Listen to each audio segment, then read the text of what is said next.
Hi, this is Kimberly Reuter, business advisor and supply chain expert, and welcome back to my podcast, Supply Chain Wake Up. Good morning. I hope you're doing all right. So today I'm going to talk to you about a six-pager. For those of you who don't know what a six-pager is, the six-pager is the document Amazon made famous for all the planning that we did at Amazon. And what the six-pager is just what it says. It's a document that was only allowed to be 6 pages long.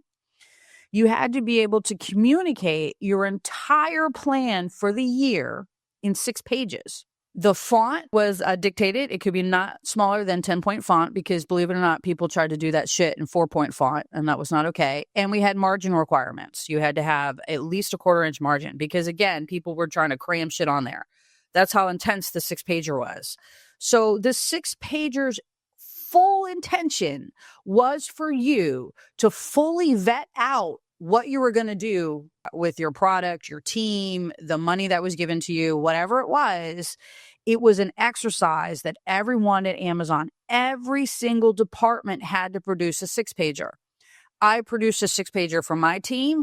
It rolled up into the 6-pager for worldwide ops. They took portions of what I wrote and included it in the worldwide ops document.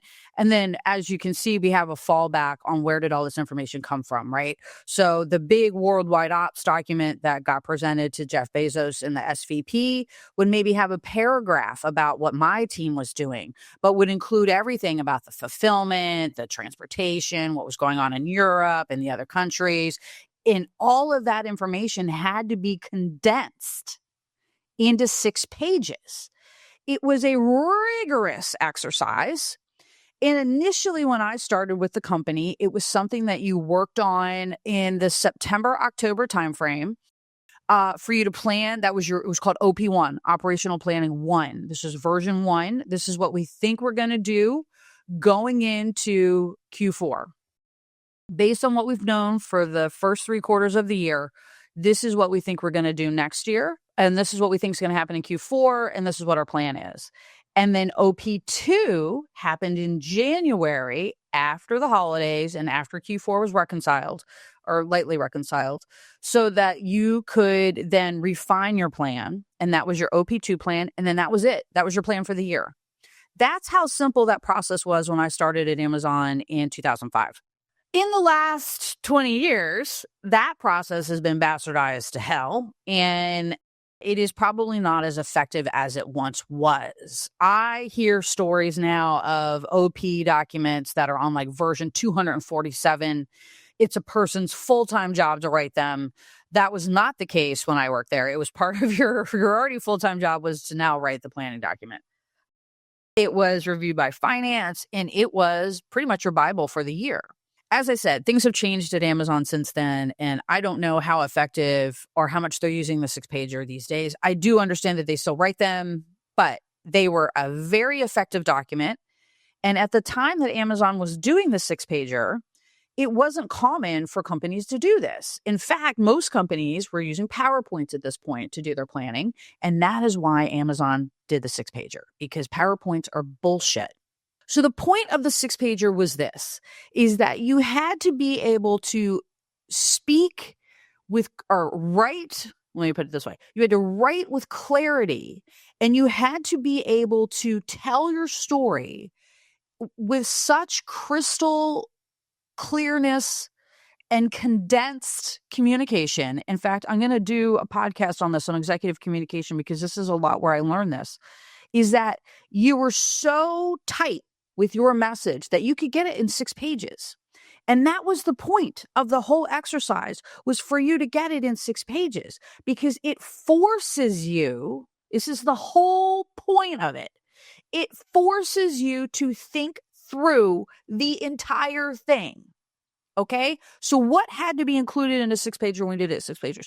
And before I go down this, let me tell you why I'm on the 6-pager right now. And why I'm fired up about this. I have to clear my throat and settle myself for this. Whew. Okay, so an ex-Amazon executive recently posted on LinkedIn, and I'm not going to save his name. I am going to drag his ass, but I'm not going to say his name. Mostly because I ain't going to give it to him. But I am going to drag you, baby, so get ready. And I'll be happy to duke this out with you if you want to. So he recently posted on LinkedIn. He has a startup now which, by the way, did everything wrong. Okay. They focused on their colors, their names, their logos, their custom fucking offices, all that shit first. Okay. They don't have a product. They may have a product now, but at the time that they were doing all that stuff, they didn't actually even have a product. Okay. I know people who were interviewing with this company and there was no product, but they had t-shirts. So y'all know how I feel about that. And they had custom fucking colors. All right. But anyway, so this particular, oh, and one more thing.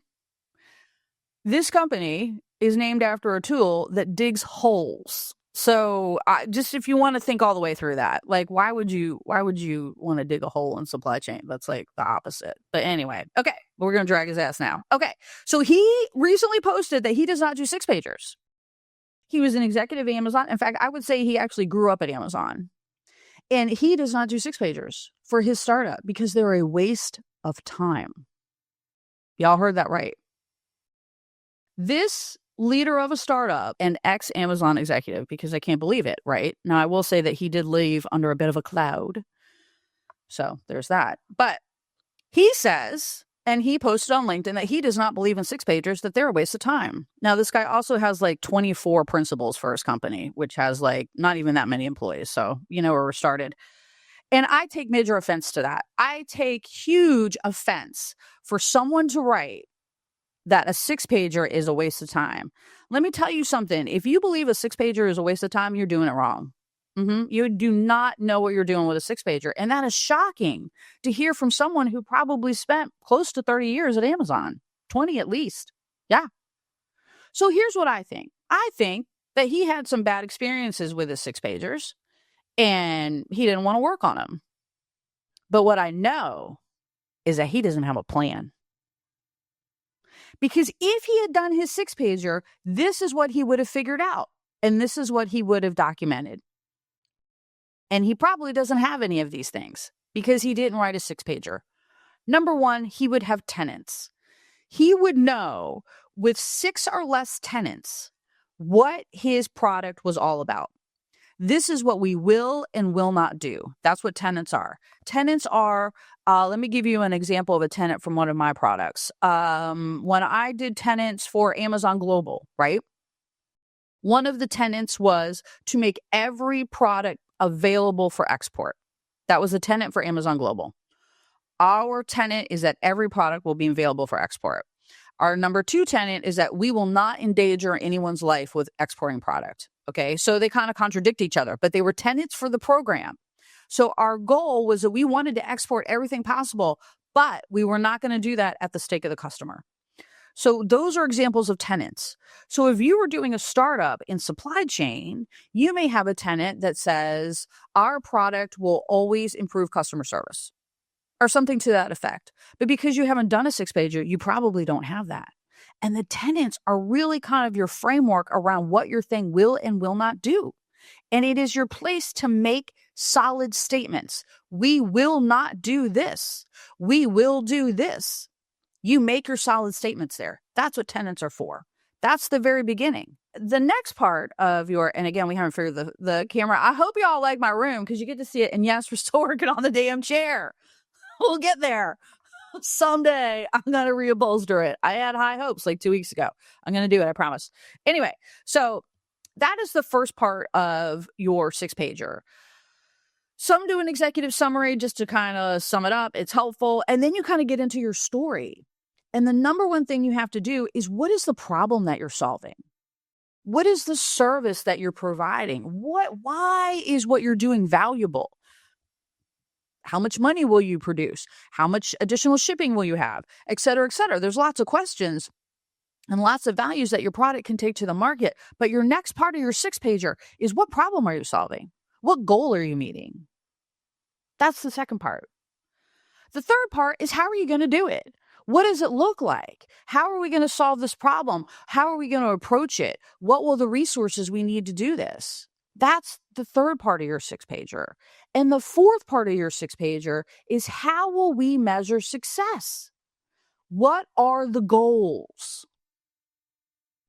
Now, this information can be mixed in with it didn't have to go in those 4 steps exactly, but generally that was the layout. But you see what I'm saying here, right? By doing this 6-pager, you define, what is my product? What problem am I solving? How am I going to solve it? What resources do I need to solve it? What does my solution look like? How long is my solution going to take to build? A lot of times included a timeline. Here's phase 1, here's phase 2, here's phase 3. And most importantly, how am I going to know that I'm succeeding? How am I going to know that I'm doing right? And another podcast I'm going to do, because I have this on my list, is something that a very intelligent leader asked me one time, which was, how do you know you're failing? Yeah, we don't ever ask that, right? We only ask, how do you know you're succeeding? So part of this 6-pager was to also know, how are you failing or succeeding? The 6-pager was one of the greatest tools Amazon used to keep them moving forward fast. Yeah, these documents took a lot of time to write, and yeah, they took a lot of brain power, but that was the fucking point. The point was that you thought it all the way through. You presented it to Jeff Bezos and his SVPs. At the time, I think there were 6. I don't even know how many there are now. They read it. They agreed with you and said, yeah, we like it. A lot of times they had a lot of questions. What about this? What about that? Did you think about this? Did you think about that? I think it's shit. I don't think you know what you're doing. A lot of times that's what happened. You walked out with nothing because your plan wasn't good. And that's the point, was that if your plan was shit, you found out about it in the planning stage. That was the point of the 6-pager OP1, OP2 review process. And it is what built Amazon today. I will stand on that till the day I die. And I will challenge anyone to tell me that that's not true. Now, the 6-pager may have gotten bastardized and it's a piece of shit today, but initially, that 6-pager is how company ran. It is how decisions were made. It was a beautiful tool. And the best part about it is it leveled the field. You just had to be able to write and tell a story. Now, I say that like that's simple because not a lot of people can write and tell a concise story. I can. It's one of my gifts. I wrote a lot of fucking OP1 documents and OP2 documents. A lot. And wrote them for other people.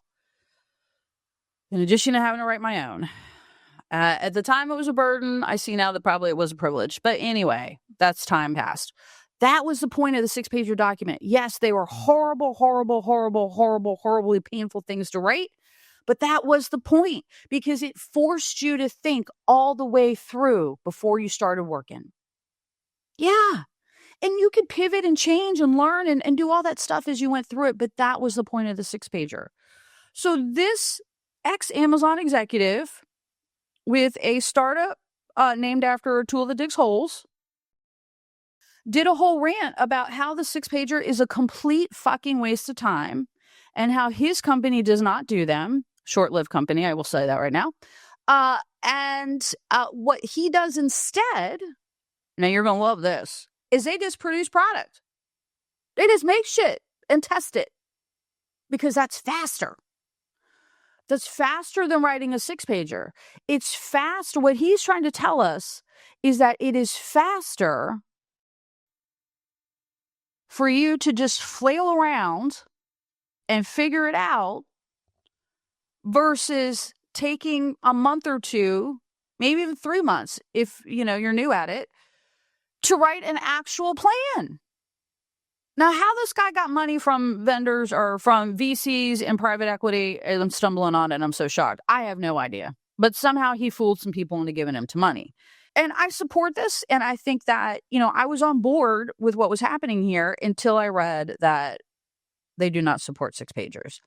And not only do they not support 6-pagers, they call them a waste of time. They call them a waste of time. And that just building product with no plan, no goal, no tenants, no KPIs, no story is better. And okay, yeah, you might kick out some product faster. You may actually kick out code a little quicker. I'm going to give you that. Maybe, because you didn't spend 2 or 3 months figuring out your plan. But you're running in circles because you don't have a plan. And the other reason I think that companies do this is obfuscating. Yeah. If I don't have a plan, you can't tell me if I'm succeeding or not. Right? Yeah. if I haven't put stakes in the sand, if I haven't written down in a 6-page document what I am going to accomplish or attempt to accomplish, if I have not written down and communicated and committed to the goals that I am going to meet in the next year or 24 months, if you don't write that shit down, yeah, guess what? It's real hard to be held accountable. Real hard. So when I work with companies, and not just the startup, I see this lots of places. I'm picking on him because he made the statement and he made a bold statement. And I'm mad about it because he's wrong. But I see this in many, many, many companies. And this is why I know it doesn't work. Because you don't have your North Star. Your 6-pager is your North Star. Why the hell are we doing this? What are we building and for what purpose? 6-pager. Every time. This is what we agreed to. This is what we wrote down. This is what we spent months, this message crafting. This is what we do. Now, another excuse that I have heard for people who don't do 6-pagers and companies who eschew the 6-pager is, oh, our executives don't have time to read that. That's not how they digest information. We need to give it to them in PowerPoint because that's what they understand. Whew. I don't even know where to start with that one because truthfully I'm just going to tell you what I just heard is our executives can't read. That's when somebody comes to me and they say, well, we don't do the 6-pagers because our executives, they don't digest that way. They need PowerPoints. Okay, so you're telling me your executives can't read. That's what you're telling me. They can't read and comprehend 6 pages. That's a problem. That's a big fucking problem. The other reason people say it is it's hard. It's hard to write a 6-pager. Let me tell y'all something. I wrote a 6-pager when I was consulting, when I first started my consulting gig. I wrote a 6-pager for a global dropship product for one of the biggest televised marketplaces in the world. I wrote a 6-pager for them. The CSO read it, and said it was the best document he has ever read. Professionally, of course. They work. They're powerful. I told the whole global dropship story in 6 pages with appendices. So that was the thing with 6-pagers. You could do appendix if you wanted to have like your metrics and stuff like that. So that was something that got added on a little bit later in life. And then, of course, there were like 500-page appendixes. But Jeff didn't generally read those. He just read the 6. Anyway, so I lost my train of thought. But we were talking about 6-pagers and the importance and what it drives you to do is to think through all of that. And when you do that, when you do the 6-pager exercise, when you do this thing that only Amazon ever did, right? I don't know if any other company who's actually ever adopted it. Like I said, I did write that 6-pager for the televised marketplace. And it was a really good document. And it was solid. It took me probably 2 months to write it. But it was a plan that they could whip out and execute today. Almost 10 years later, they can still execute that plan that I wrote for them. That is the strength of the 6-pager. And so, yes, executives can read. They can comprehend 6 whole pages of dense data. It's not about them. And yes, it's very hard to write them. That's the whole point of writing them. I wrote a 6-pager for my consulting gig. When I started my consulting company, I wrote a 6-pager for myself. What am I doing? Why am I doing this? What am I trying to accomplish? What will be my goals? How I know I'm successful? I did all of that for my own company. So let me tell y'all, if you're working with somebody and you're out there and they're telling you we don't need 6-pagers, we don't need plans, we just want to do PowerPoints, we're going to wing it, we're just going to come in and chit-chat about it every day, call bullshit. It means they don't have a plan and they don't want to be held accountable. Because if you don't have a plan, you can't be held accountable. Yeah. Obfuscating. Write your 6-pager, make a commitment, put your foot down, put some stakes in the sand. That's how you build. You don't build with, we're just going to build product and test and learn and test and learn and test and learn. No, that's how you waste money and resources. But I want to put this out there because there's people out there who believe that they are the authority on this, saying that the 6-pager is shit. And let me tell you something. They're the ones that are full of shit. All right. Keep working hard, keep making your plan, write that damn 6-pager, and find your North Star. That's me, y'all. Peace out.